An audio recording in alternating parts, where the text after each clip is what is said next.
política e política, de política e política, de política e política. Olá, bem-vindo a todos a mais um podcast Política e Política. Eu sou Ana Giacomo e você pode interagir conosco enviando suas perguntas em comentários aqui pelo nosso chat no YouTube. Bom, hoje nós recebemos no nosso estúdio o senador Wellington Fagundes, do Partido Liberal de Mato Grosso. Natural de Rondonópolis, o Wellington é médico veterinário, empresário e uma das figuras mais experientes na política mato-grossense. Uma longa trajetória que inclui 6 mandatos como deputado federal e a eleição para o Senado em 2014, sendo reeleito em 2022. O Wellington já é pré-candidato ao governo de Mato Grosso para 2026. Conhecido por seu perfil municipalista, o senador é um dos principais interlocutores do partido, também em nível nacional. Senador, seja muito bem-vindo ao podcast Política e Política, tudo bem? Muito obrigado, Ana, por estar aqui, o convite de vocês. E estamos aí nessa luta como pré-candidato a governador. Claro, é uma experiência importante. Estar aqui nesse programa também muito importante para esclarecer aqui a população da nossa vida, do nosso trabalho, enfim, de todas as nossas raízes. Você falou que eu sou médico veterinário, empresário, mas você não falou que eu sou vovô. Verdade, eu vi um post do senhor, inclusive tem netinho novo, né? Olha, eu tenho a felicidade de ter a minha relação com a minha esposa de 8 anos de namoro e mais 42 de casamento. Fizemos agora 50 anos de casamento. E fruto disso, então, o meu filho é João Antônio, que é o nome do meu pai, e ele, então, tem um filho que é o João Francisco, e as 2 netinhas que nasceram agora, a Laura e a Cecília. Fizeram 1 aninho agora, né? E também o Diógenes, né? Com a Janaína, e o João Antônio com a Camila, e o Diógenes com a Janaína, que tem também o Zé, que eu falo que é o Zé que o povo quer, também a Sofia, e agora o Didico. E também Diógenes, que é o nome do meu sogro. Então, olha, deu certinho, né? Meu filho mais velho escolheu o nome do meu pai, meu filho mais novo escolheu o nome do meu sogro. E ainda colocou, o Diógenes diz que é o Diógenes II, diz que não acha Diógenes, né? É muito difícil esse nome mesmo. Muito legal, senador, família linda, grande, agora 50 anos de união. Antes de começar a entrevista, eu já quero aproveitar. Dê dicas aí pra gente, o que leva um casamento a durar tanto tempo? E o que significa isso hoje em 2025? 50 anos de casamento. Olha, quando eu fui casar, meu irmão falou para minha namorada, naquela época, né, Mariene, falou: o Wellington gosta de 2 coisas, de criança e de política. Então, quer dizer, você já tem que casar com a pessoa que ela compreenda quem é o marido, e também o marido tem que compreender quem é a esposa. Mas eu tive felicidade de ter uma esposa que, além de tudo, é mãe. A Mariene sempre gostou de ser mãe. Quando eu namorava com ela, ela tinha uma cadelinha que chamava Tutuca. E ela cuidava dessa Tutuca como uma mãe. Assim, então, como foi também com os nossos filhos e com os nossos netos. Então, a Mariene, ela abdicou da profissão dela. Era dentista, né? Então, ela, pela minha causa de ser político, ela largou o consultório quando eu fui candidato a primeira vez e foi fazer a minha campanha. Depois ela voltou, foi exatamente quando o Diógenes tinha mais ou menos 1 ano e pouco, não tinha 2 anos. Então ela tinha que cuidar das crianças, tinha que cuidar do consultório, tinha que cuidar do Wellington, e ainda depois, quando fui eleito deputado, ela teve que cuidar das coisas lá. Então ela teve que abdicar da política, porque como deputado federal, ela que cuidava das bases. Então a Mariene é uma pessoa tranquila, muito dedicada, muito compenetrada, mas eu imaginava que ela não ia querer fazer a política, participar da política. Olha, e eu falo que ela trabalhou e tem voto mais do que eu. Acaba sendo um braço direito. Então o segredo é isso, parceria, né? Parceria, e a mulher também. A mulher é fundamental. Porque eu sempre faço questão, quando eu vou entregar uma chave de uma casa num conjunto habitacional, eu faço questão de entregar na mão da mulher. Porque a mulher só a mulher tem a capacidade divina de gerar um filho. Então a mulher, ela tem essa sensibilidade de cuidar da família, da responsabilidade da economia da família, Então, a mulher é o equilíbrio da família. Então, quando você tem um casal que eles se entendem, mas principalmente que a mulher está ali como esteio, e no meu caso, como político, que tenho que dedicar minha vida, claro, com intensidade. Estou em Brasília, quando venho para cá, estou no interior, tenho que ir em casa, às vezes, de forma como beija-flor, né? Ficar lá um pouquinho e sair. Então, mas tem ali o esteio da mãe, tem o esteio da esposa, tem o esteio da amiga. Então, eu acho que essa é a receita duradoura. É claro, se for invertido o papel também, como é o caso da Janaína com o Diógenes. O Diógenes casou com a Janaína compreendendo o papel dele. Então, ele entende que ela tem que viajar, ela tem que estar à frente. Você pode olhar. Na foto, o Diógenes procura evitar reuniões públicas que ela está lá, ele não vai lá competir. Então, o casal tem que entender um ao outro, cada um no seu papel. E você vê que é um casal à frente do tempo deles, né? Porque normalmente homens costumam não aceitar. Então, seu filho vive hoje o que você viveu com a sua esposa um tempo. Ao contrário. É, ao contrário. E você vê que é legal. E muito importante o senhor falar isso num estado que é líder em feminicídio. Nós estamos nessa luta. Então, é muito legal o depoimento da sua família e a sua experiência. Agora, senador, pra gente começar a nossa entrevista, o senhor é uma figura política de longa trajetória. Como eu disse no início, só atuou mais de 2 décadas como deputado federal e já é senador no 2º mandato. Como o senhor avalia a política de Mato Grosso do Brasil hoje, em comparação com os anos a sua atuação no Congresso? Mudou muita coisa? Como que é esse sentimento? Olha, de evolução. E a sociedade é assim, né? E o mundo está evoluindo, né? Quando a gente falava, nós estamos fazendo aqui uma entrevista, antigamente era analógico, agora é digital.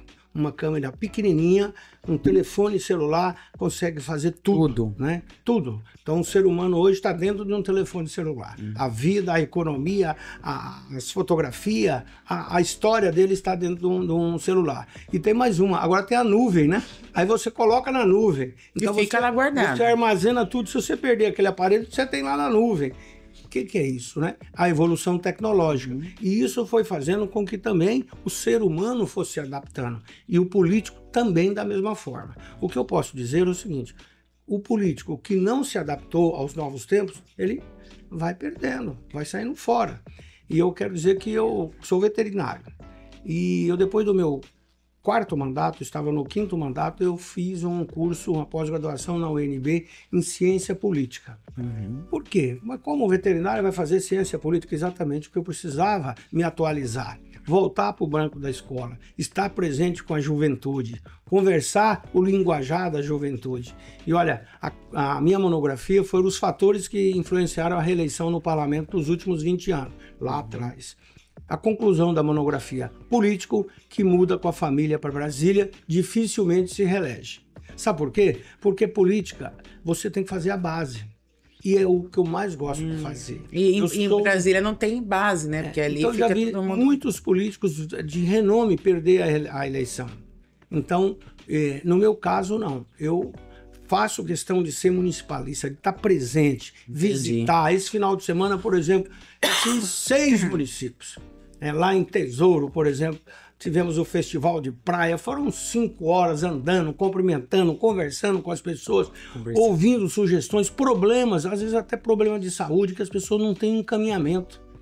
Agora mesmo, lá encontrei com uma senhora que ela tinha um problema de fibromialgia.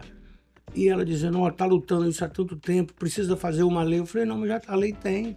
É só você procurar o seu direito. Então, às vezes, a pessoa não é orientada. Uma orientação, né, senador? Uma orientação. E não custa nada, né?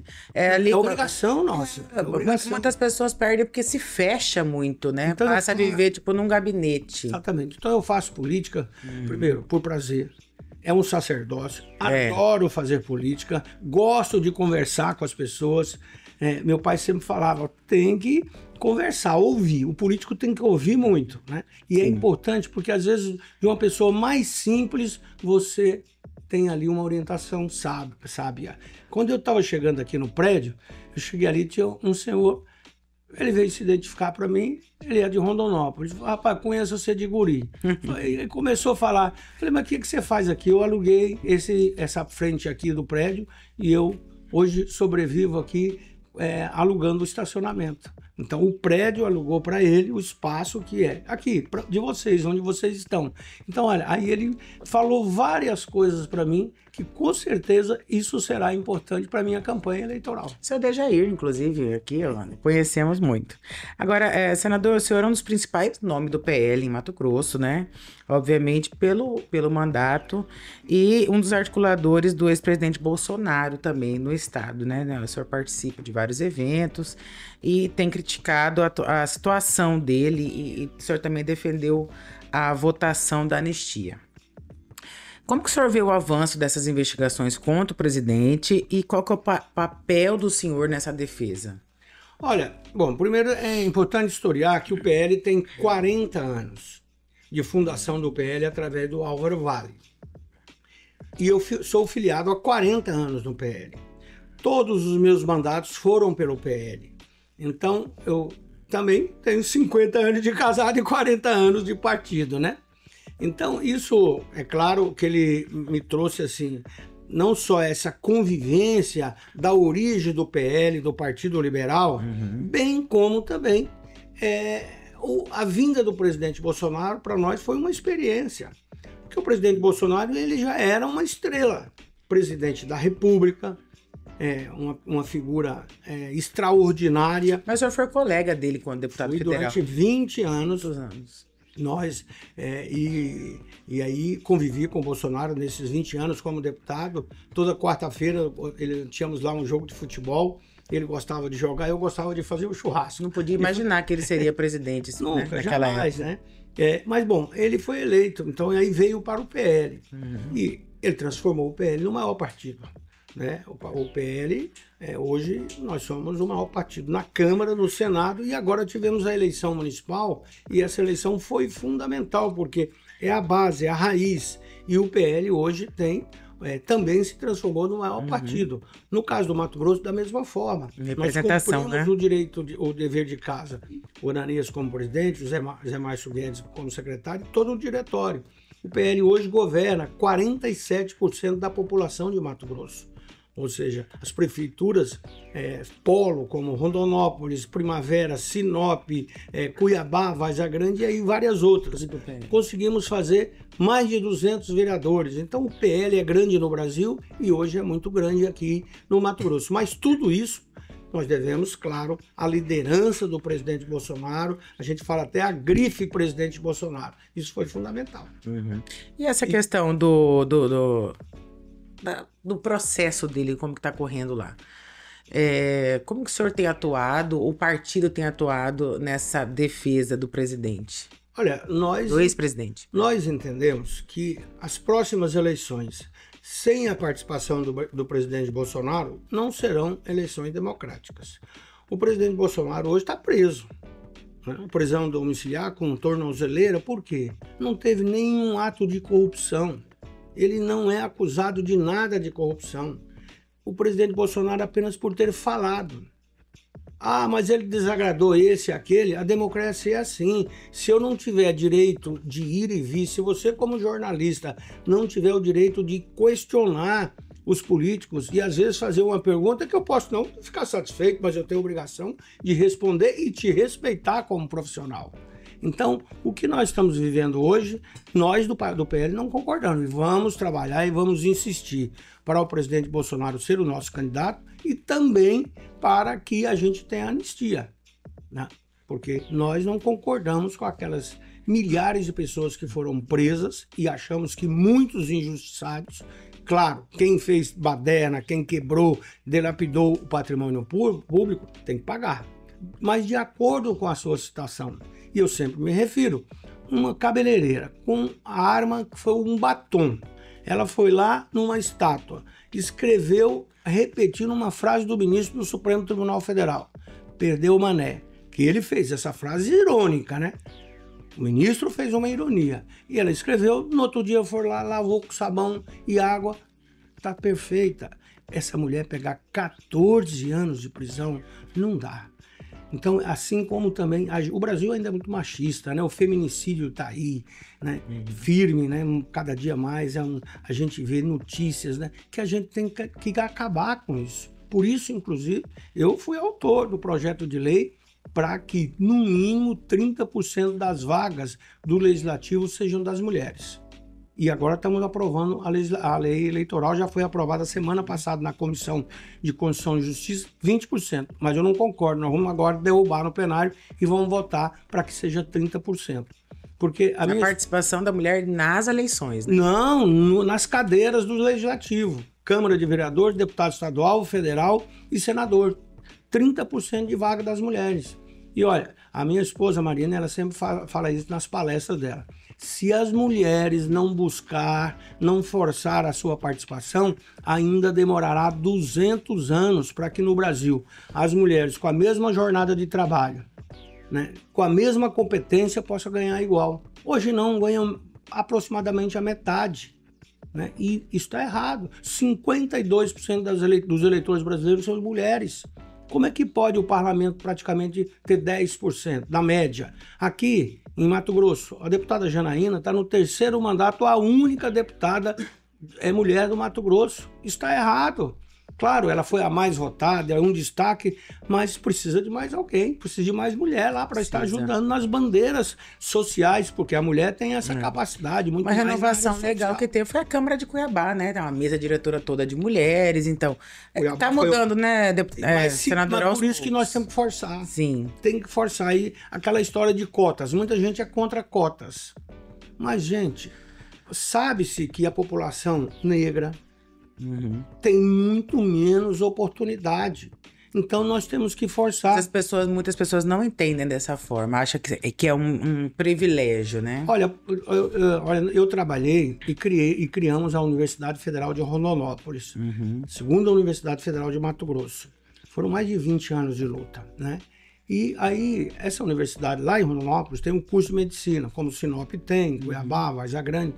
E quando formou a primeira turma, eu levei o ministro da Saúde lá para participar das festas de formatura. Aí eu perguntei para a reitora, quantos alunos tem de Mato Grosso? Só tinha uma aluna, que era lá do Xingu, uma indígena. Aí na segunda turma, quantos alunos tem? 2. Falei, mas não pode. Ué. Nós temos que criar instrumentos para que quem vive aqui, quem está ajudando a construir o nosso estado, tenha mais oportunidades. Aí criamos a bonificação. O que é a bonificação? Os alunos que fizeram o 2º grau, agora o ensino médio, né? É porque eu ainda sou do tempo lá do 2º grau de admissão, né? Quem fez o ensino médio no Mato Grosso, independente de ser escola pública ou privada, ele entra com 15% de bonificação ou de vantagem. Sabe quantos alunos agora na última turma? 100% são oriundos de Mato Grosso. Então, por quê? Se a gente traz o aluno lá de fora, ele forma e volta. Você vai no interior de Mato Grosso, a maior dificuldade para um prefeito é contratar um médico. Profissionais, né? Então nós precisamos formar profissional para viver aqui, ajudar o desenvolvimento do Mato Grosso. Por isso eu sou entusiasta não só das universidades, mas da Escola Técnica Federal, que é o Instituto Federal. Tenho trabalhado, colocado recursos, parlamentar que mais colocou recursos, e hoje o Instituto Federal está ramificado no estado inteiro, porque nós temos que formar uma mão de obra para cada região, né? Não só para o estado. O Araguaia tem uma necessidade, o Nortão tem outra, cada região tem a sua necessidade. Então, governar é exatamente criar oportunidades. E a nossa juventude precisa disso. A educação é o princípio de toda essa escala de você crescer economicamente, né?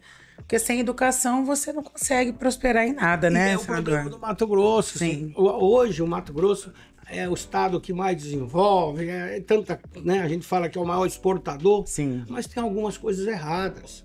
Por exemplo, continuamos importando hortifruti granjeiro. Caminhões e caminhões vêm de Goiás e São Paulo. Não está errado. Sim. Não pode. Um estado que o pequeno agricultor no Mato Grosso foi abandonado. Então, tem alguns detalhes que precisam ser corrigidos no próximo governo. Por isso eu quero ser candidato a governador e quero ser um governador melhor do que o Mauro. E eu falei para o Mauro, quando ele foi candidato à reeleição, olha, nós vamos fazer uma coligação para você ser melhor do que o governo passado, para você se superar. E eu quero superar, porque o Estado é um Estado em desenvolvimento. Então nós precisamos criar oportunidade e fazer principalmente forçar mais para que a gente tenha uma distribuição de renda maior no Mato Grosso. Não pode ser só o grande já dá conta sozinho. Então o governo precisa estar focado em áreas que precisa dar oportunidade e principalmente distribuir renda. Mato Grosso é o estado que mais tem hoje no Brasil concentração de renda. Ou seja, a riqueza está indo para poucos. Isso não pode. E quem tem que fazer isso? É o governo. Não tem outra forma. Como que distribui essa renda? Criando política pública. Na prática. Criando política pública.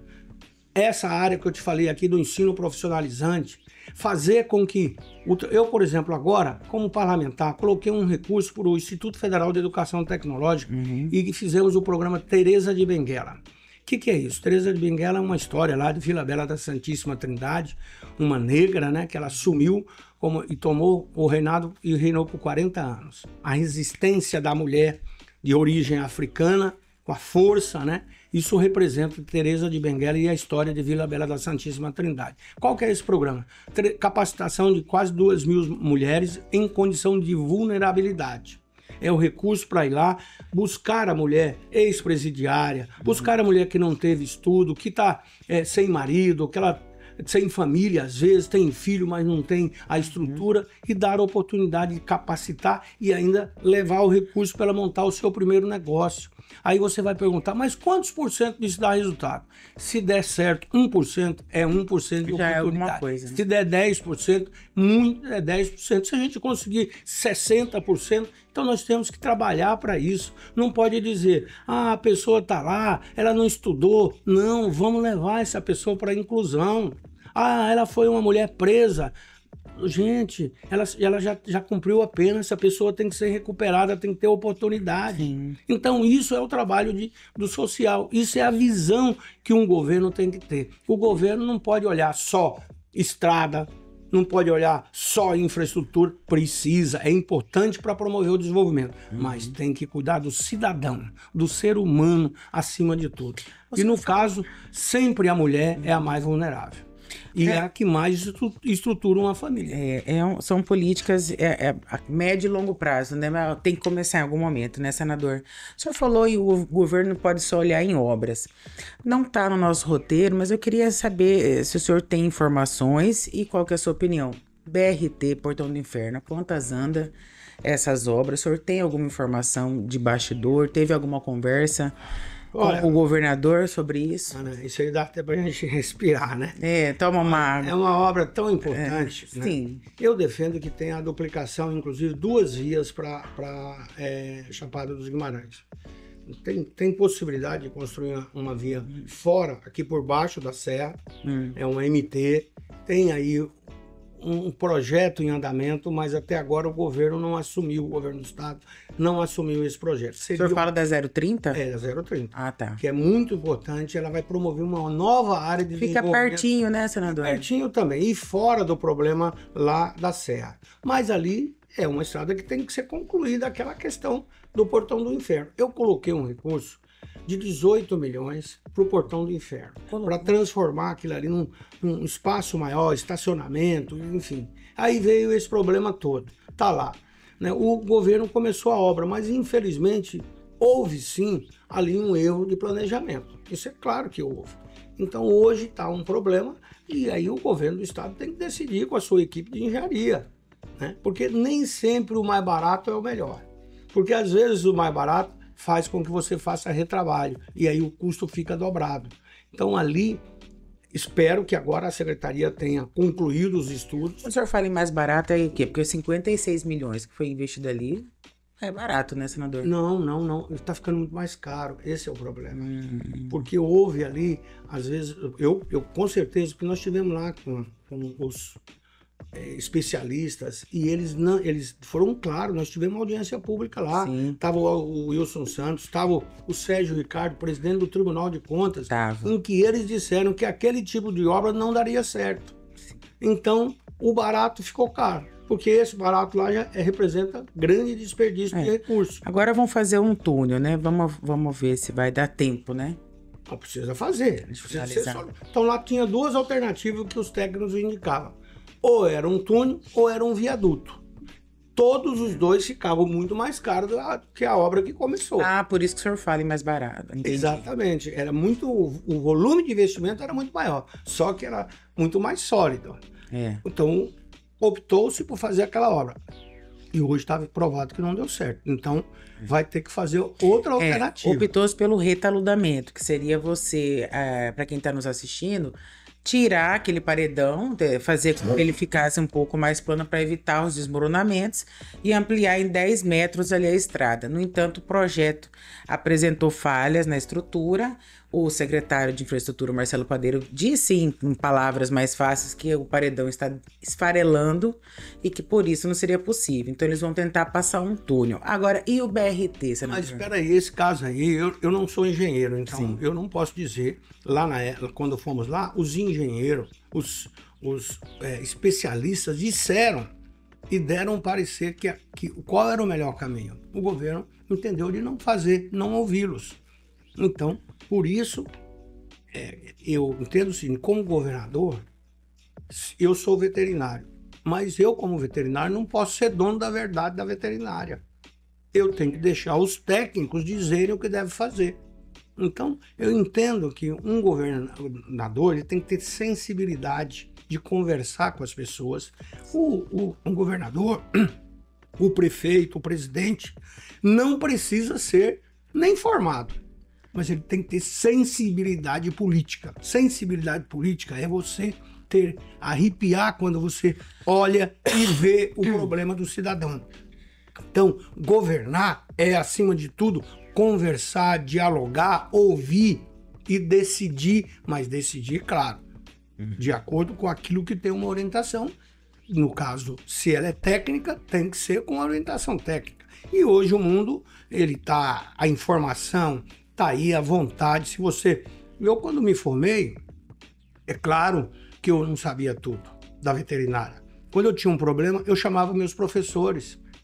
Então, é assim que a gente funciona. Eu chamava um profissional mais experiente, vem cá, copiar. Qual o problema de copiar? Então, você quer falar do BRT. Essa é uma outra obra que se tornou, assim, é como se fosse um castigo para Cuiabá, porque passamos pelo VLT, foi um dinheiro grande investido na compra de vagões, na instalação de terminais. Na Copa de 2012 ou 2014, né, senador? É tanto tempo que a gente até se confunde. E ela veio se arrastando, passou pelo governo, e passou por 3 governos já, 3 ou 4, né? Porque foi no Silval, aí veio Pedro Taques, aí Mauro Mendes foi eleito, e você pode herdar essa bomba. Como que está seu entendimento, senador? Olha, é importante que quando o cidadão vota, elege, principalmente no caso executivo, o prefeito, o governador ou o presidente da República, cabe a eles tomar a decisão mesmo, né? Sim. Então, nesse caso dessa obra do VLT, eu, pessoalmente, defendia que tinha que concluir o VLT. Porque o recurso estava ali, grande parte da obra já pronta, os veículos ali. Houve corrupção no passado, isso é a justiça. O governo tem que tomar providência daí para frente. O governador Mauro resolveu, por uma decisão do governo dele, não foi feita consulta pública, não foi feito. Foi uma decisão de governo. Então, abandonar o VLT e partir vender os vagões para a Bahia. Olha, né? quando passou aqueles caminhões na BR ali, na estrada, eu fotografei, mas assim, corta o coração, Só sabe? ficou triste, porque né? é um meio de transporte moderníssimo. O VLT é muito Eu andei no moderno. VLT uma vez, você chamou a imprensa lá, o Silval chamou a imprensa, andamos ali um pouquinho, assim, brincadeiras à parte, né? Foram vendidos. Muito, pois é, mas que é moderno, eficiente, ecologicamente correto, não faz barulho, é com energia, enfim, tudo mais. Mas o governador decidiu pelo BRT. Não tem como voltar mais. Então agora tem que concluir essa obra. Assim como eu achava que tinha que concluir antes, agora tem que concluir o BRT. Eu espero, estou assim, fazendo tudo para que o governo do estado conclua essa obra, porque ela é importante para Cuiabá. Não pode ficar essa situação aí que existe até hoje. Infelizmente, mais um problema que teve. Aí também eu não posso aqui culpar só o governador. É claro que nós temos um sistema burocrático no Brasil muito grande. As licitações, às vezes, nem sempre ganham pela capacidade técnica, e sim pelo menor preço. E isso tem sido um problema também no Brasil. Uhum. Agora, senador, eu vou falar um pouquinho de política. De 2026 e seus projetos. E semana passada o senhor esteve presente na convenção do MDB, que, vamos explicar direitinho, a sua nora, Janaína Riva, que nós já citamos aqui, ela foi eleita, né, pela maioria do partido presidente regional, substituindo Carlos Bezerra, que historicamente é presidente do partido. Então foi um evento, inclusive ela fez um post muito bonito agradecendo ao Bezerra a relação que eles têm. Só que você chamou atenção um pouquinho esse gesto do senhor de participar da forma como foi, apesar de ter uma relação familiar com ela, o posicionamento do prefeito Abílio, que se opõe à aliança do MDB com o PL, né? Qual que é a orientação da Nacional e como que fica essa questão interna do partido? Olha, eu tive pela manhã lá no União Brasil, que agora virou uma federação, né? Se juntou com o PP, União Progressista, para a filiação da senadora Margarete Busetti. E lá a imprensa me perguntou, mas senador, o senhor está aqui, aqui não vai ser a sua oposição? Eu falei, não, estou aqui de uma forma democrática, aqui para cumprimentar uma senadora que estamos vivendo no dia a dia lá em Brasília, defendendo o Mato Grosso. Independente de partido, de qualquer situação, é uma companheira junto trabalhando para defender o Mato Grosso e que tem feito o trabalho dela como cada parlamentar faz o seu. Claro que será julgado, por isso que nós, a cada 4 anos, tem lá a eleição para julgar, né? Então, lá estava o Ciro Nogueira, estava a senadora Tereza Cristina, que foi ministra. Todas as terças-feiras, eu sou líder do Bloco Vanguarda. Todas as terças-feiras nós nos reunimos por volta do meio-dia para discutir os assuntos da semana. As oposições, todos os senadores da oposição, que eu tenho a felicidade de ser líder do bloco, que é Novo e PL. Portanto, temos uma convivência para construir o Brasil, né? Como que pode chegar aqui e eu falar que não vou cumprimentar aqueles que eu estou convivendo no dia a dia? Sendo de oposição ou sendo de situação. Democracia é assim, não é guerra. Eu falo, olha, eu não faço campanha com guerra, eu não gosto de briga. Agora eu sou um homem de luta, eu vou a fundo naquilo que precisa ser resolvido. Agora, briga pessoal, jamais. Não tenho um inimigo e não gosto disso, né? Eu sempre respeito as pessoas. Fui à tarde lá também, na convenção do MDB, histórica, porque pela primeira vez uma mulher assume o MDB, esse partido que também é histórico, como o meu partido, o PL, é histórico, como tem tantos outros, né? E fui lá representando oficialmente, nos 2 eventos, representando o meu partido, o meu presidente Valdemar Costa Neto, que é presidente do partido. E ele me pediu, Wellington, vai lá, cumprimenta a Tereza Cristina, cumprimenta o Ciro Nogueira, cumprimenta o governador também. Eu cheguei bem cedo, o governador não tinha chegado. Fiquei lá quase mais de 1h30, quase 2 horas, né? Cumprimentando, conversando, tirando fotografia, atendendo a imprensa por mais de 40 minutos lá, numa coletiva. Fiquei lá e disse para eles, olha, aqui nós fizemos uma campanha passada, por que a gente não pode construir ainda para a próxima eleição? Não é possível. Temos que dialogar, temos que ver e colocar Mato Grosso em primeiro lugar. Mato Grosso em primeiro lugar, não pode ser as pessoas em primeiro lugar. Sabe por que cria essas polêmicas, senador? Porque o PL, o senhor diz, o partido tem 40 anos, mas com a entrada do Bolsonaro, se fechou um pouco algumas alianças políticas, porque entendeu-se que quem não está conosco é contra nós. Quem não é de direita é de esquerda. Criou uma polarização. Isso existe. Então o senhor é um político que já sabe lidar um pouco nesses bastidores, tem mais experiência, reconhece quem o ajudou, e isso causa impacto a quem é um pouco mais jovem na política, que é o caso do prefeito de Cuiabá. Então as declarações dele acabam que vão um pouco de encontro à bandeira ideológica hoje do PL. O senhor entende dessa forma? Eu estou correta? Olha, eu quero concluir que eu fui lá, então, na convenção do MDB, como fui pela manhã na filiação. Então, portanto, eu fui ali representando o meu partido, tá? Tanto nacional como estadual. A declaração do prefeito Abílio, eu entendo, porque ele é prefeito.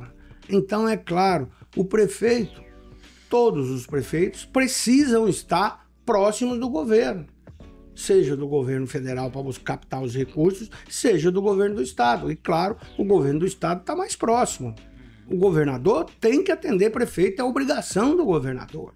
Agora, é claro, o prefeito que ele tem mais capacidade, mais diálogo, ele facilita também.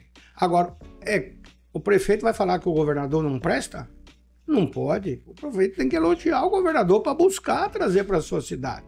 O prefeito Abílio, o que ele disse, eu quero ser justo com o prefeito Abílio. Ele falou, eu apoiarei quem for o candidato do PL. Do PL. E o PL nós temos hoje definido. Agora, temos definido o Medeiros e o Wellington, nós vínhamos trabalhando essa consolidação. Convidamos muita gente para vir para o PL. Inclusive o Odílio Balbinotti, que era uma pessoa que poderia ser um dos nossos candidatos. Declinou, né? Ele declinou, mas o convite não faltou. O PL sempre esteve aberto. Agora não. Agora, esse mês é que afunilou e o PL então decidiu, né? Não teve convenção, é apenas uma decisão das lideranças políticas. O presidente Ananias conversou com o presidente Valdemar, então hoje eu estou já na condição de pré-candidato. A questão de 20 dias atrás, que eu oficializei a minha pré-candidatura. Agora, a pré-candidatura, ela será consolidada nas convenções que acontecerão o ano que vem. E a legislação é clara. Neste momento, nós estamos aqui para consolidar um trabalho, não é para pedir voto, pedir apoio sim, mas não voto. Então, esse momento é um momento que agora eu estou credenciado pelo meu partido e vou começar a conversar com todos. Nesta condição, 30 dias atrás, não. 30 dias atrás, quem era o único definido era o Medeiros. Agora, eu já estou me apresentando como pré-candidato, já conversei com o prefeito Abílio e vou conversar quantas vezes for necessário. E a gente tem que cuidar de casa primeiro mesmo. Meu pai, quando eu saí candidato a primeira vez, ele falou, meu filho, converse primeiro na família. Converse com toda a família, procure o apoio da família, segundo os amigos. E você depois vai procurar construir a base para você ser eleito. Então, é obrigação minha mesmo ir conversar com cada prefeito do PL, conversar com os vereadores do PL. E esse é o trabalho que nós vamos fazer agora. E já estou fazendo. Mas, claro, isso não é de um dia para o outro, né? Porque eu também tenho que conversar com os companheiros de outros partidos. Porque nós precisamos consolidar uma aliança a mais forte possível. Ninguém governa sozinho. Por isso ninguém governa sozinho, ninguém faz nada sozinho. Por isso estive lá no MDB. Estava lá o Baleia Rossi. E o MDB é um partido aliado do PL nacionalmente. E, inclusive, nós estamos trabalhando para o MDB apoiar a eleição do presidente Bolsonaro. O Baleia Rossi tem reuniões, assim, conversado sempre com o presidente Valdemar, que me autorizou, repito aqui, a estar lá. E o Baleia Rossi é uma das lideranças hoje muito importante, assim como o Ciro, assim como outros tantos, né? Acabamos de ter uma reunião importante lá em Brasília com os presidentes de partidos, governadores, exatamente para a gente buscar uma grande aliança para que o próximo presidente da República também tenha essa condição de governabilidade contra a esquerda. Nosso trabalho é contra a esquerda, a favor de termos uma coligação com essa vertente da direita. E, claro, partidos de centro também são convidados para estar conosco. Isso é o trabalho que o PL está fazendo também para construir um Brasil que a gente quer de progresso, de desenvolvimento. Não queremos esse Brasil de hoje da gastança. O presidente Lula tem o dobro de ministro do presidente Bolsonaro. Quer aumentar imposto todo dia. Prometeu a picanha, não tem picanha pro povo. A cervejinha tá lá, o ovo tá lá nas alturas, a inflação tá lá nas alturas. E o governo aumentando os impostos, agora mesmo aumentou o IOF. O que é isso? Se você for comprar uma bicicleta, se você for comprar uma televisão, uma geladeira, qualquer coisa que você for comprar, você vai pagar mais caro, porque já aumentou o imposto, que é o IOF. Sobre qualquer operação financeira. Sobre qualquer operação financeira. E agora? E esse governo está sendo um governo de, ao meu ver, até estimular a corrupção. Porque o desvio dos recursos dos velhinhos, dos nossos aposentados do INSS, que nós montamos, agora conseguimos vencer o governo pela primeira vez, viu? A minoria nós conseguimos vencer o governo. E a CPMI do combate à pouca vergonha, porque roubar dos idosos, isso é uma pouca vergonha, né? Roubar sempre é pouca vergonha. Vai ter Agora, como relator. isso é o desumano. Você tirar um recurso da aposentadoria daquelas pessoas que contribuíram a vida inteira, né? Para ter um sossego, para ter uma paz, para ter uma tranquilidade. Foi uma fraude que houve dentro do INSS, né, Estimulada senador? por quem? Por quem? Estimulada principalmente pelos sindicatos, Sim. comandado pelo PT. Uma coisa semelhante aconteceu aqui, sem querer trocar de assunto, mas para complementar, foi a fraude dos consignados também, que atingiu aposentados, pensionistas, idosos. Então, assim, existe... Isso aí o governo Mauro vai ter que explicar muito, viu? Existe uma questão muito grave no Brasil acontecendo em relação a esse assunto, né? Muito grave. O senhor falou no Medeiros. Medeiros esteve aqui no podcast, conversou conosco aqui. Também é do PL e se colocou como candidato a senador. Aqui ele já disse pra gente que é candidato, não é nem pré, ele já se colocou, inclusive até brincou. Em outros anos, a candidatura era mais pra frente, que se anunciava. Parece que esse ano, as eleições de 2026, a largada foi dada logo cedo. Isso encarece a campanha, né? A gente brincou, conversou muito aqui. Agora, assim, o senhor fica numa situação, olhando de fora, um pouco complicada. Tem como apoiar duas pessoas, o senhor sendo pré-candidato ao governo, porque, obviamente, o senhor tem que apoiar o Medeiros, que é do seu partido.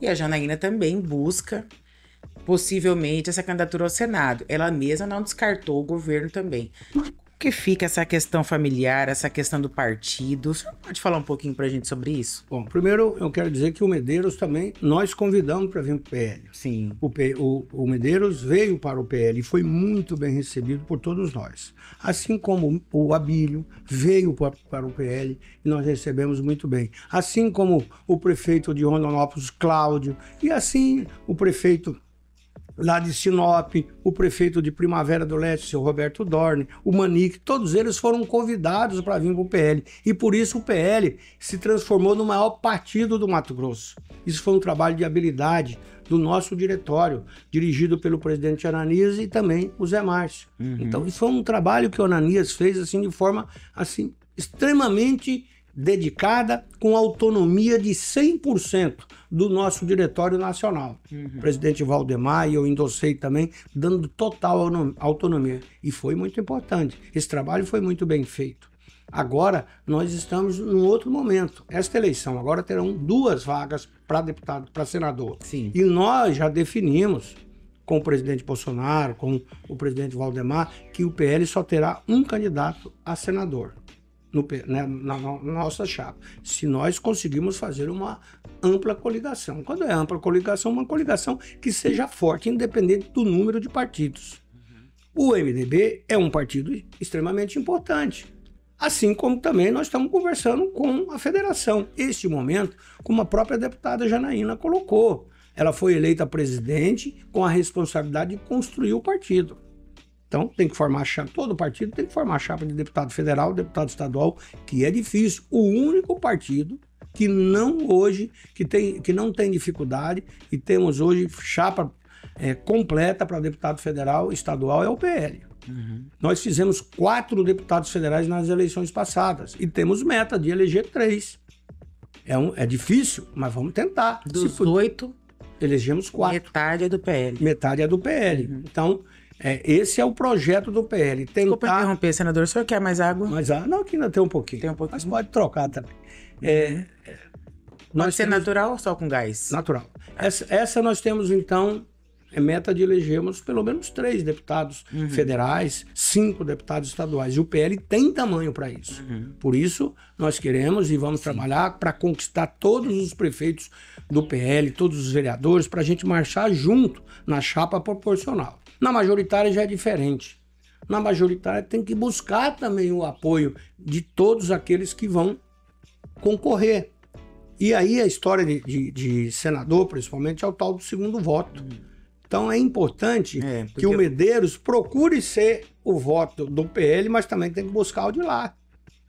Então esse é um trabalho que os candidatos terão que fazer a senador.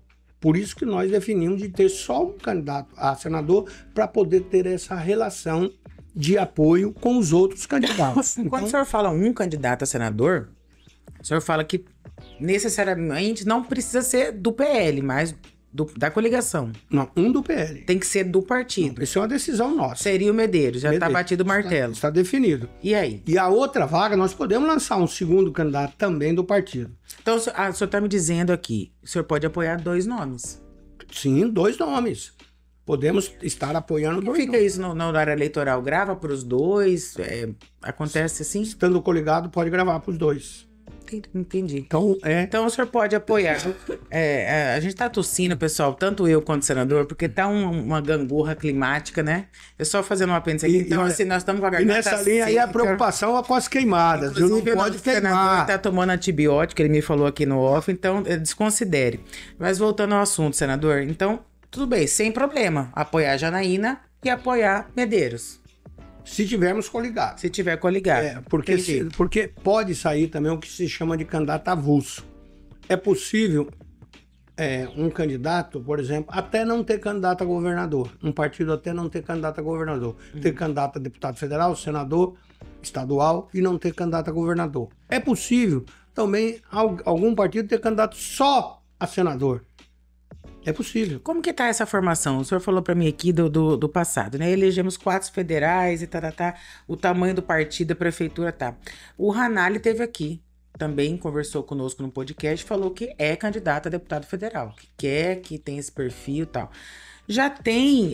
O Ranalli é uma das pessoas mais bolsonaristas que tem. É uma pessoa que... Ele veio aqui, nós conversamos bastante. E representa verdadeiramente o bolsonarismo. Sim. Então eu acho que é justo que, se ele quiser ser candidato, que o partido também possa permitir com que ele tenha a vaga. Voltando à pergunta, o PL já tem o Wellington para governo de Mato Grosso, tem o Medeiros para Senado, está formado já deputado federal, o Bolsonaro é a prioridade para a presidência. Deputado federal, já tem os nomes? Vocês já fecharam isso ou ainda está em construção? Fechado não, nós temos nomes aliás, nós temos mais até candidatos do que vagas. Sério?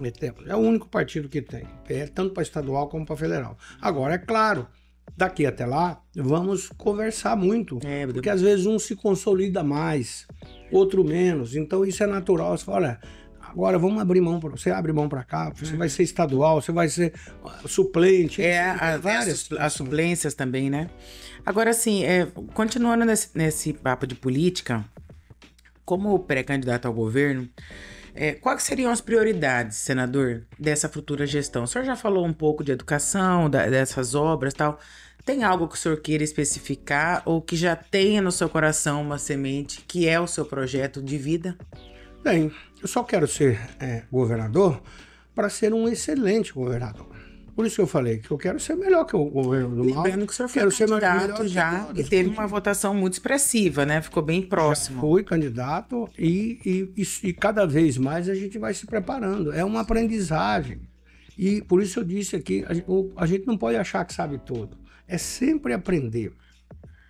E quem tiver, né, a dádiva de Deus e o apoio da população para ser governador de Mato Grosso, nos próximos 4 anos, a responsabilidade é maior ainda. Porque o Mato Grosso é um estado que está crescendo muito, desenvolvendo muito, e nós temos que cuidar de gente, cuidar das pessoas.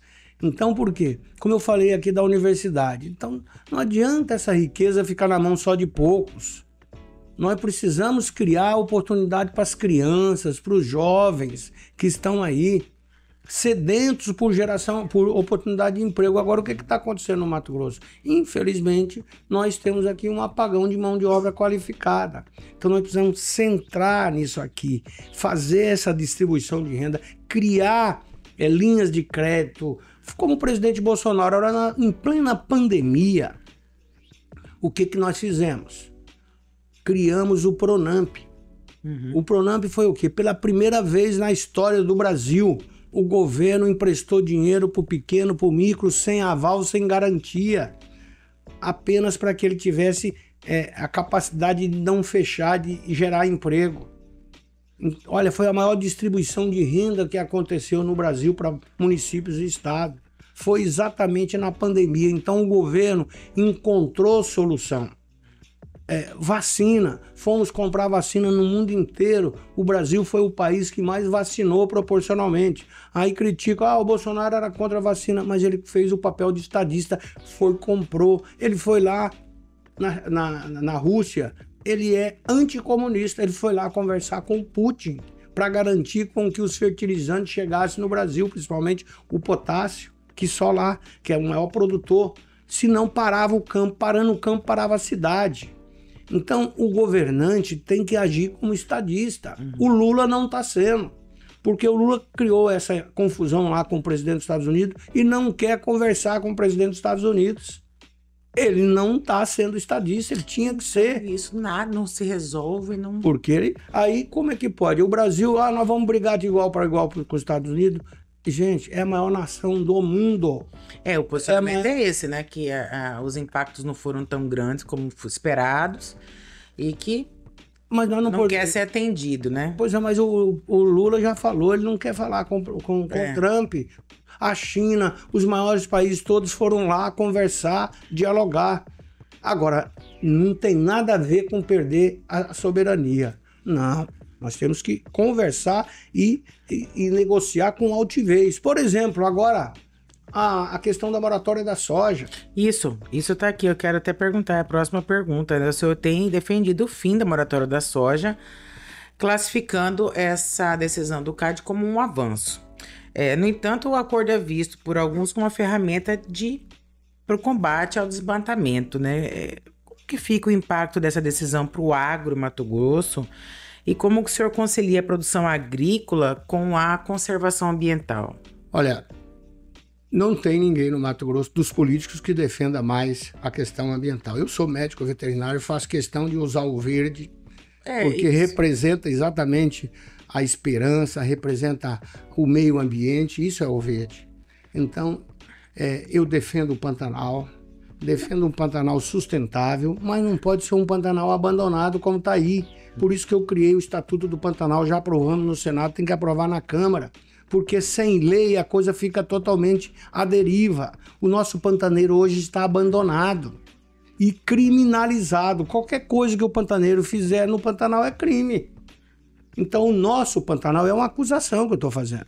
O nosso Pantanal criminosamente foi abandonado, o homem pantaneiro foi abandonado. Há quantos governos para cá? Mais de 20 anos. Por falta de política pública. Nós tínhamos o BID Pantanal, foi abandonado o BID Pantanal, que era um programa em que 70% do recurso era fundo perdido.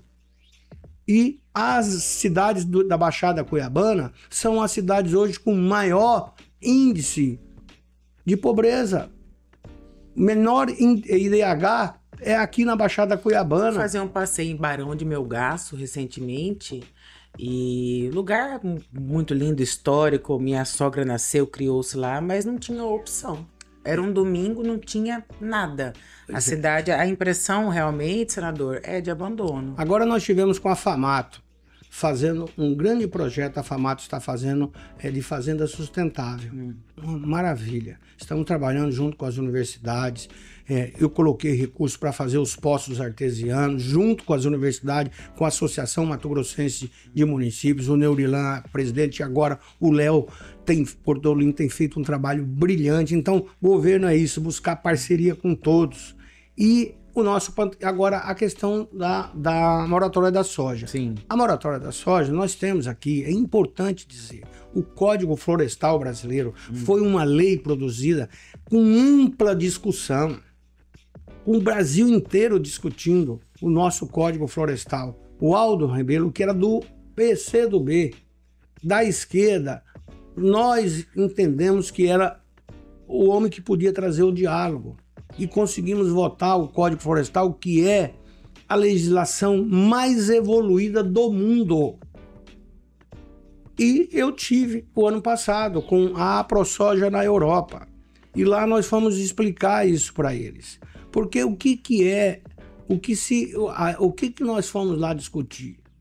Discutir que a moratória da soja foi um acordo das grandes empresas, trades, enfim, das grandiosas empresas, fizeram um acordo que não é lei para impor aqui no Brasil aquilo que a lei brasileira permite. Então, olha, esse impacto da moratória da soja é do Médio Norte e o Nortão do Mato Grosso. Só 20% pode ser aberto. E é isso que tem que fazer. Nós não queremos que faça nada que não seja aquilo que está no Código Florestal. Porque nós aqui no Brasil temos uma lei exemplar no mundo. Chega lá fora, sabe o que eles falaram? Não interessa a lei brasileira. Olha, aí é nossa soberania. Então, felizmente, o CAD agora tomou essa decisão e, olha, além de suspender a moratória da soja, que era um acordo desse pessoal para comprar barato aqui e vender ao preço que eles quiserem lá, que eles podem com alto lucro, por isso a concentração de renda no Mato Grosso está sendo cada dia mais exagerada, porque o pequeno está abandonado. E quando ele produz, tem que vender ao preço que os grandes querem comprar. Isso é a moratória da soja de forma bem simples. Como eu tenho dito, é a mesma coisa. Se o vizinho deixou a casa dele acabar, destruir, aí ele vem o outro vizinho e quer dar palpite na casa que estaria arrumada. Então, olha, não venha, vamos dar bons exemplos. E o Brasil tem dado bons exemplos para o mundo. Eles lá fora desmataram tudo. Então, nós queremos uma Amazônia sustentável, mas essa riqueza toda nossa aqui, da biodiversidade nossa, tem que ser para os brasileiros. E eles vêm aqui biopiratear, vêm comprar aqui do garimpo ilegal, vêm comprar aqui o ouro das reservas indígenas. Quem faz isso? É quem compra. E quem compra são essas grandes multinacionais. Então, eles estão incentivando de forma ilegal o uso da nossa riqueza. Para isso, sabe por quê? Para comprar barato. Então, tragam para nós tecnologia, sejam parceiros do nosso Brasil, sejam parceiros da nossa Amazônia, para a gente ter realmente uma Amazônia que seja verdadeiramente um pulmão do mundo, mas a riqueza do brasileiro. Não pode ser com a pobreza do brasileiro, com pessoas morrendo de fome, com os nossos indígenas e animais, né? Com a exploração dos brasileiros, aí nós não podemos aceitar. O senhor tem esse alinhamento, né, com a bancada ruralista, com o agro. Esse setor, ele é sempre envolto em polêmicas, né? Olha, eu sou municipalista. É porque às vezes a pessoa ruralista. Eu sou municipalista. Agora o Brasil é um país rural. Sim. Assim como o Brasil é um país rodoviário. Assim então, como o estado que o senhor foi eleito, né? Assim, Mato Grosso tem. Agora, além disso, o senhor também... O Brasil tem enfrentado alguns debates acalorados em relação à privatização de empresas estatais como a própria Eletrobras. O senhor votou a favor da privatização, mas defendeu uma emenda que permite a compra da energia de qualquer concessionária. Qual que é a sua visão sobre essa privatização e explica um pouquinho para a gente os benefícios que o senhor avalia sobre essa desestatização no país? Olha, eu sempre tenho dito, eu não quero nem muito nem pouco. Eu acho que não pode ser um Estado troglodita, tem que ser o Estado necessário. O servidor público tem que ser respeitado. O servidor público, o Estado tem que fazer com que o servidor público seja um trabalhador respeitado, criando condições para que o trabalhador público ele tenha condições de servir bem ao cidadão. Então é isso que é o papel. Agora, quando o governo fica criando problemas, tá aí, você está falando do consignado, tanta confusão que tem feito, isso é muito ruim. Então, quando o governo começa a ter choque com o servidor público, quem tem prejuízo é o cidadão. E o RGA, falando nisso? O senhor viu o estudo do Diese falando que tem uma defasagem de quase 20%. Sabe por que eu estou fazendo essas perguntas, senador? Porque o senhor pode ser nosso próximo governador. Então, eu acho interessante o senhor pensar Diz o estudo do DIEESE que o governo tem como pagar. Olha, isso tudo tem que ser através do diálogo. Sim. Mostrar os números, abrir, desnudar as contas públicas. Esse RGA é um problema antigo, E né? discutir com o servidor. Por exemplo, contratar, chamar aí os policiais. Nós precisamos melhorar a segurança. Então, o servidor público, às vezes, falta no lugar. E se está sobrando em outro, vamos qualificar esse profissional para que ele possa cobrir outro setor. Não tem nenhum servidor indispensável. Não tem, não existe isso. Se tem problema, por exemplo, o policial. A família do policial tem problemas sérios. Tem que cuidar da família do policial, não é só do policial. Porque o policial está ali no embate. Então, a família tem consequências. Então, ao meu ver, o Estado, enquanto Estado, ele tem que ter uma política pública de cuidar também do servidor, e quando falo do servidor, é o impacto da família do servidor. Então, não é só o salário que resolve. Às vezes, é uma atenção também. E atenção com o quê? Com instrumentos que o Estado tem. Desde uma criança que tem lá autismo, ele tem que ter a escola correta, ele tem que ter atenção, e assim por diante, as políticas públicas que estão previstas. Por exemplo, esse governo aí está querendo entrar até no BPC. O que é o BPC? O benefício da prestação continuada, que eu trabalhei no meu primeiro mandato. Eu propus o Estatuto do Idoso.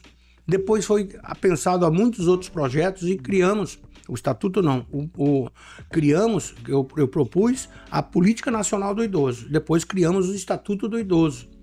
Pensado a várias leis, a Lei Orgânica de Assistência Social, e hoje são mais de 5 milhões de pessoas que não tinham direito à aposentadoria, que não tinham direito, isso não é do INSS.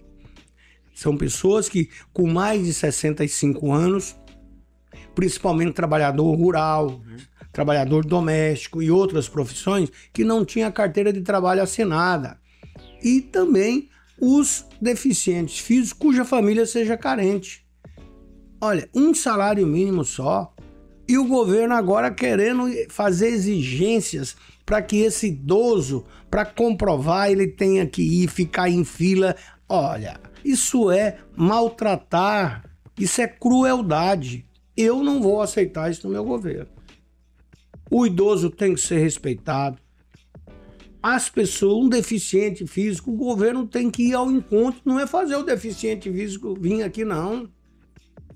Né? Um cidadão está lá na cama, aí querer que esse cidadão venha aqui no consultório para fazer perícia, não. O Estado tem a obrigação de ir lá saber se esse cidadão velho, idoso, que está lá acamado, se ele existe ou se ele não existe. Isso é papel do Estado, papel do Estado quer inverter. Tem situações emblemáticas de idosos indo carregados em camas, né, para fazer essa prova de vida, né? Isso é crueldade, e no meu governo não terá isso. O meu governo, acima de tudo, o meu projeto é cuidar das pessoas. Cada cidadão, ele não pode ser um número. É um ser humano que tem que ser respeitado.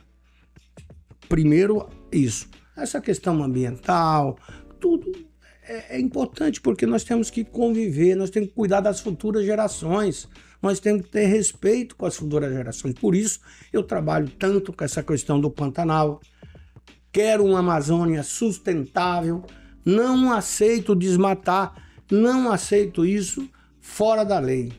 Tem que ser de acordo com o nosso Código Florestal. Agora, quem fez de acordo com a lei não pode ser penalizado, muito menos por essas empresas que querem vir aqui comprar do nosso produtor e ainda, como eu falei, às vezes ir lá pegar de quem está fazendo irregularmente e levando de forma clandestina. Isso aí tem que ir para a cadeia. Quem compra também, porque é a mesma coisa da mercadoria roubada.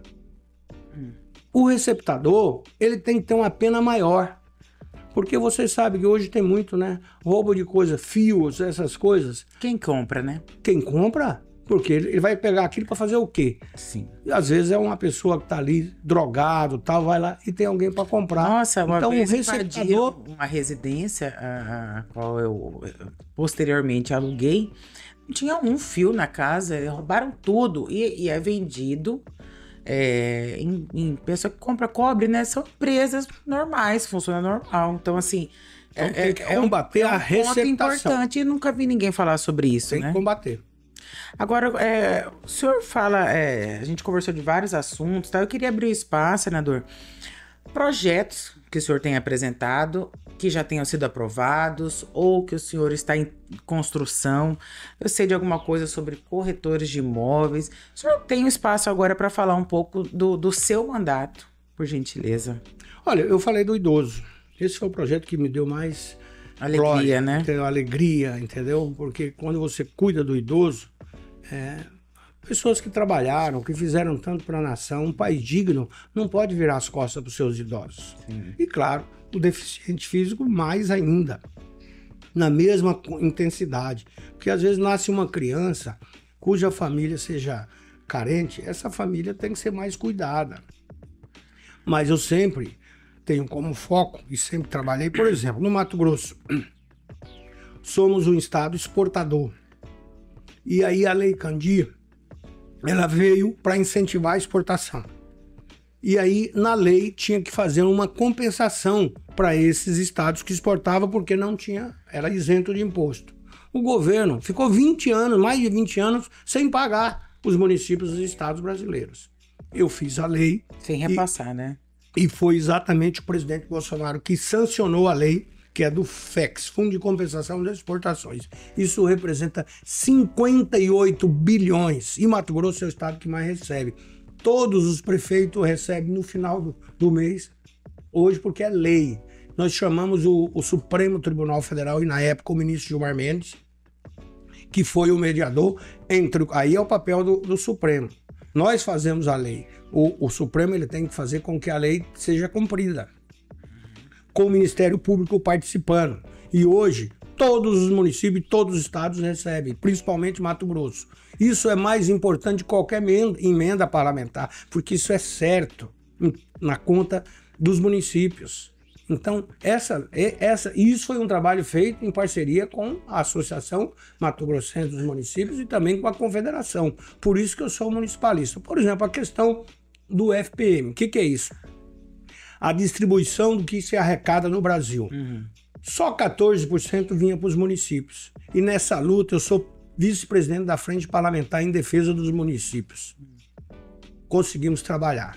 Cada ano fomos aumentando, criamos inclusive um grande trabalho que foi a Frente Nacional dos Prefeitos, a Marcha dos Prefeitos. E isso, eu lembro da época da presidente Dilma, ela nem sabia que existiam associações estaduais dos municípios. Aí, olha, fomos fazendo isso e a cada ano a marcha foi crescendo e a pauta municipalista foi fortalecendo. E, olha, de 14 foi para 15, hoje já está em 21. Então, isso é maior do que muita emenda. Eu quero que o prefeito e o vereador entendam isso. É levar o recurso direto para o município. Porque essa história de prefeito de pires na mão, isso está errado. Porque são projetos de lei que são aprovados, viram lei e acabam sendo um compromisso, né? Muito mais do que emenda, porque emenda você precisa ter uma relação. Cada ano é um orçamento. Pessoal. Por exemplo, esse ano... Muda, né? Os deputados mudam. Não, e esse ano, por exemplo, o governo fez tudo para não aprovar o orçamento. Fomos aprovar o orçamento já no mês de abril, sancionado agora. Até agora não liberou nada. Os prefeitos estão aí, tem que pagar transporte escolar, merenda escolar, que, olha... Não tem merenda escolar sem subsídio do município. O que vem é muito pouquinho. Então é o prefeito que tem que ir lá bancar. E hoje, ainda, muitos alunos vão para a escola no Brasil porque precisam da merenda escolar. Porque em casa ele não tem o alimento. Então programas como esse, o governo federal não honrando com as prefeituras. O orçamento até agora está aí, né? Foi sancionado agora. Então, hoje nós temos obras inacabadas. Por quê? Porque o governo, às vezes, não cumpre, além de outros problemas. Licenças ambientais é outro problema no Brasil, muito sério.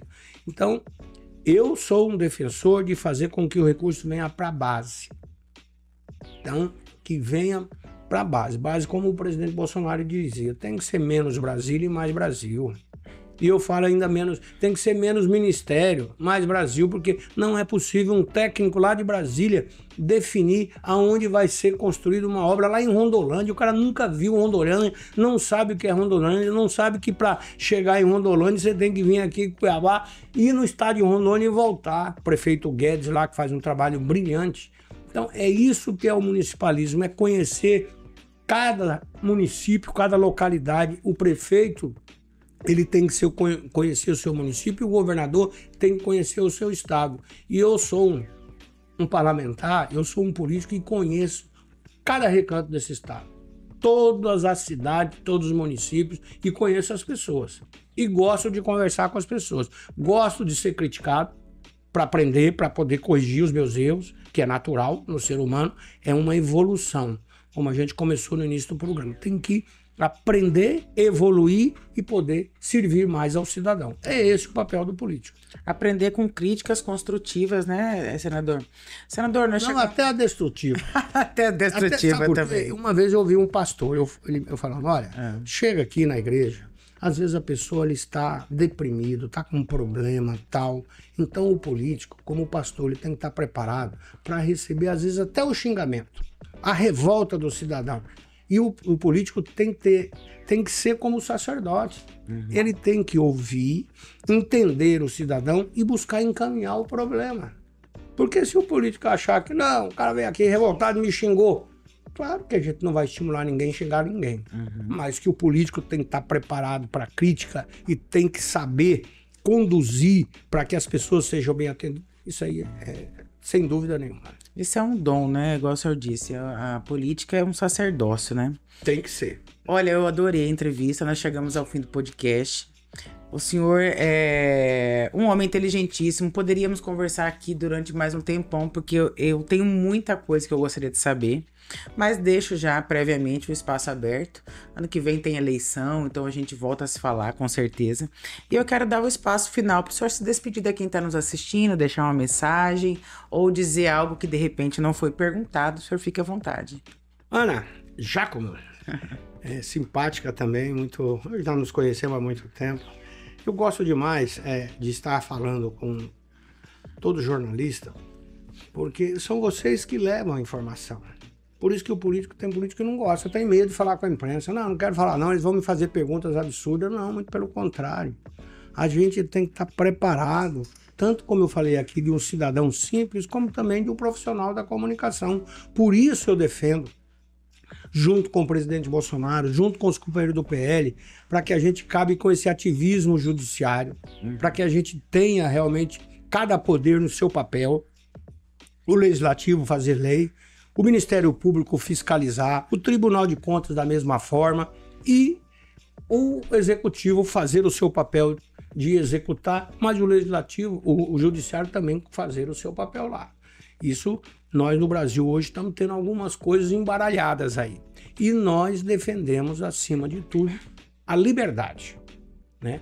É pátria, família e o direito da liberdade. É o direito do cidadão ir e vir. Deus acima de tudo, né? Deus acima de tudo, porque eu falo às vezes que está faltando, Ana, Deus no coração do julgador. No coração e na mente. Está tendo muito excesso no Brasil. Como eu falei da mulher do batom, 14 anos é inaceitável. É inaceitável que uma mulher, por apenas um batom, tenha 14 anos de prisão. E assim essas injustiças não podem. Então nós temos que estar ali firme, cada um no seu papel. E o homem público, o político, é uma dádiva de Deus. Ele recebeu essa missão e tem que ser como missão. E eu falo, para finalizar, o voto é uma confiança que o eleitor deposita no político. E a melhor forma que nós, os políticos, temos para retribuir essa confiança é o trabalho. Errar é humano, mas a gente tem que procurar responder esse voto com trabalho. É a forma que a gente tem, né? E aprendendo com os erros, tentando construir mais, humildade e diálogo acima de tudo. Então é por isso que eu estou hoje na condição de pré-candidato e vou trabalhar daqui até as convenções para me transformar verdadeiramente num candidato e aí sim, né, depois de estabelecido, de acordo com a lei eleitoral, partir para a campanha, né? Quantos candidatos vão ter? Quanto mais, melhor.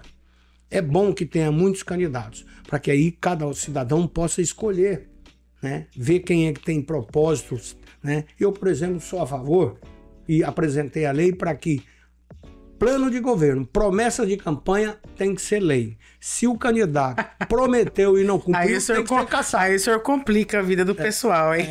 Eu defendo isso. Porque candidato prometer e depois falar, foi só promessa de campanha. Não deu para fazer. Não dá para fazer isso. Muito obrigado, felicidade, que Deus nos abençoe e que nos proteja, né? Porque Sim. O Brasil é um país rico e que a gente tem que ter a proteção de Deus acima de tudo, porque as intempéries mundiais estão aí, as guerras, felizmente o Brasil não tem guerra, então falamos a mesma língua, então eu sou brasileiro, amo o Brasil e acho que todos nós temos que defender o Brasil acima de tudo. A nossa autonomia, né? O Brasil tem que ser um país que tem que saber enfrentar, discutir, mas não podemos também querer achar que somos mais. Não, é o diálogo, é o caminho que temos. Senador, muito obrigada novamente. Soberania, né? Soberania é a palavra extremamente importante. Desejo sucesso na sua caminhada, que o senhor tenha saúde, né, e paz para enfrentar mais esse projeto pessoal, um projeto político. Não é pessoal, não. Um projeto político, partidário e de vida. Não, pessoal no sentido de ser um desejo do seu coração, né? O senhor disse que tem vontade de ser, né? Para se tornar coletivo, primeiro ele tá no seu coração. Foi nesse sentido. Desejo sucesso na sua jornada. Deixamos o espaço aberto. E quero convidar vocês para acessar os nossos portais, tvunica.com.br, o site unicanews.com.br, para você ficar sempre bem informado. Até a próxima, pessoal. De política e política, de política e política, de política e política.